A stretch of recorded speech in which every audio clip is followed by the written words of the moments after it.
Assalomu alaykum. Bugun sizga ekranni sifatli yozib oladigan dastur bilan tanishtirmoqchiman. Bu dasturning nomi Faststone. Ee, internetdan Faststone deb qidirsangiz birinchi saytda chiqadi. O'sha saytdan yuklab olishingiz mumkin.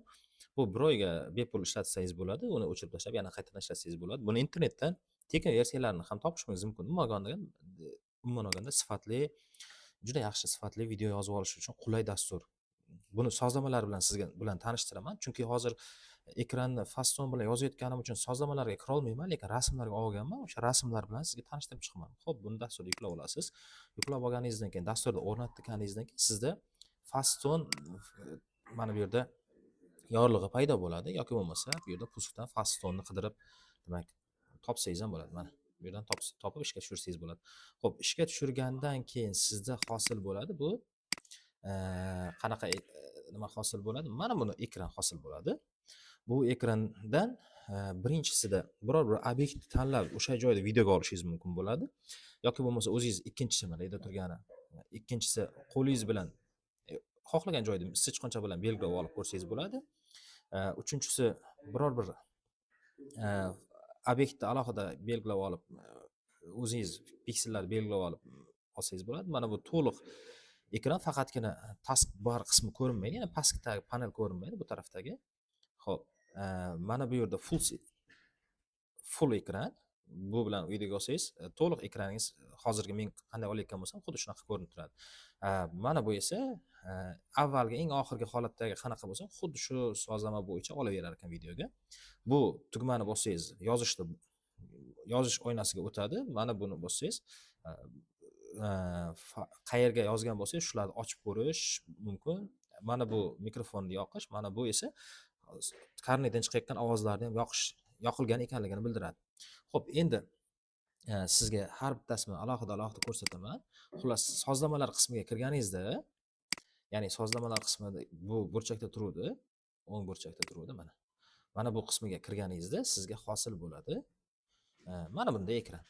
Xo'p, bu ekranda siz video, audio va boshqa sozlamalarni hammasini ko'rsatib beraman. Demak, video kirganingizda frame rate degan joyda bu yerda 1 sekunddagi necha marta zapis qilinishini ko'rsatib beradi. Ya'ni bu odatda chastotasi ham deyiladi.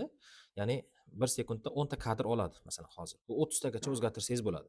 Qanchalik ko'paytirsangiz ekraningiz silliq harakatlanadi, lekin video hajmi ham shunga qarab oshib ketadi. Xo'p, bu yerda sichqonchangizni yozib olishni ko'rsatib beradi. Mana bu esa sichqonchangiz atrofida rang hosil bo'ladi. Hozir menikida ham rang hosil bo'lib turibdi. Mana bu yerda esa sichqonchangiz bosganida ekran rangi o'zgaradi. Shuni ko'rsatib beradi. Bu yerda videoni sifatli qilishingiz mumkin. Bu yerda 3 ta sozlamasi bor. Eng yuqori sozlama, o'rtacha, yaxshi, o'rtacha, xullas sifatli degan nimalari bor. Bu yerda 400 degani mana sichqoncha atrofidagi rangining pikseli ko'rsatiladi. Ya'ni atrofida 400 marta kattalashtirib ko'rsatiladi ekan sichqonchaning atrofi. Bu yerda style circle esa sichqoncha atrofidagi sariq doirachani ko'rsatadi. Hozir videoda ham shuni ko'rib turibsiz. Star esa yulduzcha ko'rinishda ko'rsatar ekan. Mana bu size esa o'sha sichqonchani kattaligini belgilab berar ekan. Reset tugmasi avtomatik standart sozlamalarga qaytaradi. OK esa shu tasdiqlab chiqib ketish yoki bekor qilish mumkin ekan. Keyingi sozlamasiga o'tamiz. Audio qismiga o'tsangiz, audioni boshqarishingiz mumkin. Ya'ni men ovozni yozib olishni yoqishingiz mumkin. Bu yerda ovozni mikrofon bilan speaker turibdi. Ya'ni ham mikrofondan yozib oladi, ham kompyuterda o'zidan chiqayotgan ovozni ham qo'shib yozib olsa bo'ladi. Yoki bo'lmasa alohida mikrofonni o'zini ham yozib qo'ysangiz bo'lar ekan. Mana buni esa sichqonchani bosganingizda ovoz chiqadi. Mana klik bosganingizda chiqadigan ovozni ham yozib oladi, klik ovozini. Xo'p, mana bu yerda ovozni sifatlari belgilab berilgan. Bu yerda klikning, ya'ni sichqoncha mana bosgan tirs deb bosilgan ovozining balandligi 50, 60, 70, 100 gacha ko'tarib qo'ysangiz bo'lar ekan. Va bu yerda ham shu OK reset tugmalari bor. Keyingisi hotkeys qismida F5 ni bossangiz o'sha joyi kattalashib ko'rsatiladi. Mana bu F5 ni bosib ko'rsataman. F5 ni bosgan paytingizda mana shu joyi kattalashadi va F10 ni bosgan paytingizda bu pauza qilar ekan. Pauza qilib, yana F10 ni bosib davom ettirib ketaversangiz bo'ladi. Xo'p, demak, mana F5 ni bosdim, mana shu joy obyekt kattalashdi mana. Hamma joy atrofida sizga ekran kattalashib ko'rsatadi. F5 ni yana bir marta bossangiz o'char ekan. Xo'p, keyingisi xo'p, qaysi qoldi? Output, output joy degan joy qoldi. Output sozlamasiga kirgan paytingizda bu yerda videongiz qanaqa nom bilan saqlanishi ko'rsatiladi. Mana bu yerda videongiz year, month, date deb, ya'ni yil, oy, kun, soat, minut, sekund ko'rinishda saqlanadi. Har safar yozib ketaver, uni qidirib topish oson bo'ladi. Mana buni bosib qo'yish, knopkani bosib qo'yadigan bo'lsangiz, ya'ni bu saqlash tugmasini bosgan paytingizda shu papkaga o'tib birdan papka ochiladi.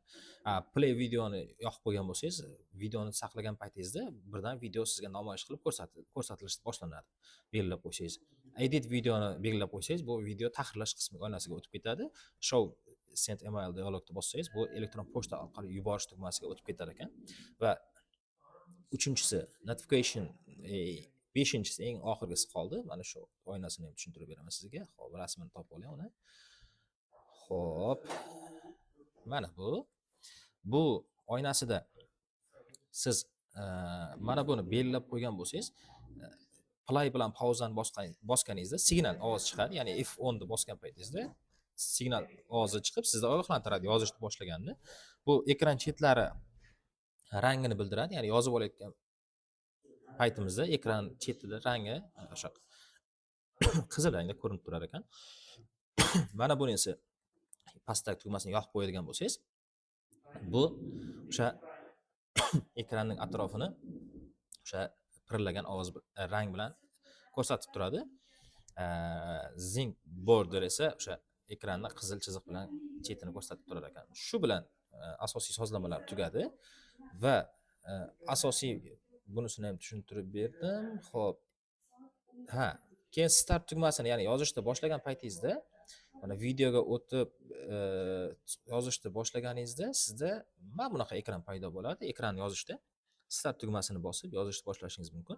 Bu yerda ko'rishingiz mumkin, mana audio degan joyda siz mikrofoningiz ishlayotganligini tekshirib olish uchun mikrofonga tegingan paytingizda mana shu yerda pirillagan, ko'tarib tushirilgan ovoz bo'ladi. Va mana bu yerda ham mikrofon, ham karnaydan chiqayotgan ovozlar yozib olinayotganligi va ekran razmerlari o'sha va 25 1 sekundda 25 ta kadr yozayotganliklari va hokazo ma'lumotlari ko'rsatib turiladi. Start tugmasini bosib yozishni boshlasangiz mumkin bo'ladi. Shu bilan qisqagina videomiz tugadi. Yana bitta narsani aytib ketish yodimdan chiqdi. Ya'ni bu yozib olganimizdan keyin formati haqida gapiraylik. Formati MP4 yoki AV kabi bo'lmaydi. Ya'ni formati bu yerda mana WMV formatda bo'lar ekan, mana bunaqa formatda. Xo'p, bu formatdan boshqa formatlarga o'tish qanaqa bo'ladi endi? Bizga muammo bo'lmaydimi desangiz, umuman muammo bo'lmaydi. Buning uchun ham sizga alohida bitta dastur bor. Xo'p, buning uchun Handbrake degan dastur bor. Bu ham tekin, internetdan qidirib topishingiz mumkin. Mana Handbrake fair deb download deb qidirsangiz chiqib keladi va bu yerda o'zingiz kompyuteringizga mos, MacOS yoki Windows uchun yuklab olib o'rnatib olishingiz mumkin bo'ladi va bu dasturda formatlarini juda ham sifatli va hajmi oshib ketmagan tarzda hajmi kichik ham sifatli ko'rinishda nima qilib beradi, ya'ni formatini o'zgartirib beradi. Mana bu yerda siz fayl chaqirib olib, biror bir faylni siz buni formatini o'zgartirishingiz mumkin. Mana deylik, chaqirib oldik, yuklab oldik. Endi bu yerdan formatlar berilgan. Mana MP4, boshqa formatlarga o'tkazsangiz bo'ladi va bu yerdan sifatini tanlasangiz bo'ladi. Ya'ni mana bu yerda sifatlari bor. Eng yuqori sifatli, unda past. Ya'ni siz videongiz qanday formatda yozilgan bo'lsa, ya'ni ekranning razmeri qanaqa bo'lgan bo'lsa, shu razmerdan pastroqni yoki shu razmerni tanlaysiz. Hozir men masalan ekranim deylik 1080 da yozilgan bo'lsa, baribir 4K ga o'tkazganim bilan 4K bo'lib qolmaydi. Shunchaki videoni hajmi oshib ketadi xolos. Xo'p, tushunarli bo'lsa, demak shu bilan ekran yozib oladigan dastur haqidagi ma'lumotlarimizni tugatamiz. Demak, Fastone dasturi internetdan yuklab olishingiz mumkin yoki buni tekin versiyalarini ham olishingiz mumkin. Bir oygacha ishlatish bepul. Keyinchalik esa litsenziya so'rab qolishi mumkin. Umuman olganda litsenziya umuman so'ramasligi ham mumkin. Men hozir demak shu dasturdan foydalanaman. Ekran sifati juda ham yaxshi bo'ladi. Sog' bo'ling. F10 da bosamiz endi pauza qilib to'xtatamiz.